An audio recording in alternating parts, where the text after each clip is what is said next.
The Haunting of Sorority Row is not the best sorority sisters film I've ever seen. It's very cheesy, pretty lame, and you can't really expect too much. This is also a TV film. It was aired in October of 2007, and it's a Lifetime film, so yeah.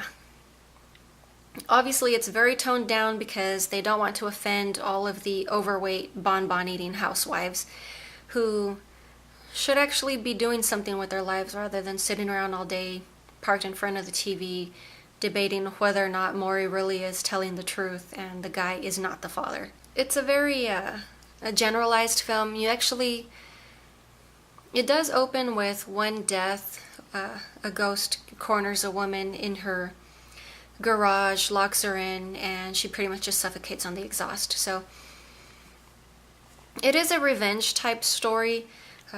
There is a dead sorority girl who is pretty much seeking revenge over having been claustrophobic. She was locked in a coffin as a part of a hazing ritual, and I guess you could say she overexcited herself and pretty much was scared to death. This film does have two other titles. It's known also as Deadly Pledge and Dark Intentions. The original working title was Hell House, which, as previously stated, for an estrogen type channel, I think Hell House is too intense a movie title and very likely not going to be watched, so The Haunting of Sorority Row is what they wound up going with. It was a very bland story. I really didn't get too much out of it. Pretty boring, very predictable. The characters are pretty much idiots. You do have the two lead characters, boyfriend and girlfriend type situation. She eventually does dump him, but he does come back later to help out with the ghost situation, whereas the way I would have seen it would have been, to hell with you, you dumped me, deal with the ghost on your own. But he happens to be very much into the supernatural, paranormal research type stuff, so I guess it's more a bit of interest, personal interest, that he decides to come back and assist with this. The main ghost girl is what is referred to as a ghost wraith, someone who had been on the brink of death and didn't quite fully die. She was partially alive when she was buried, so slightly vengeful, just not as much as a regular ghost, I guess you could say.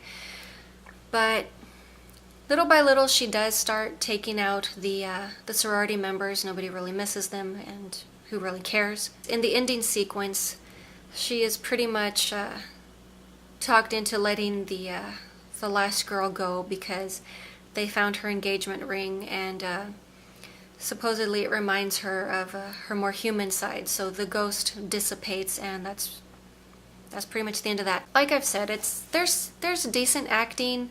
It's just the story is just very flat, and it's just one of those seasonal type things that channels tend to produce around that time of year. But that is all I have on this one for today. Hopefully I won't have any other ghost stories to be talking about because that one really wasn't worth the time of the day. But I will talk to you later.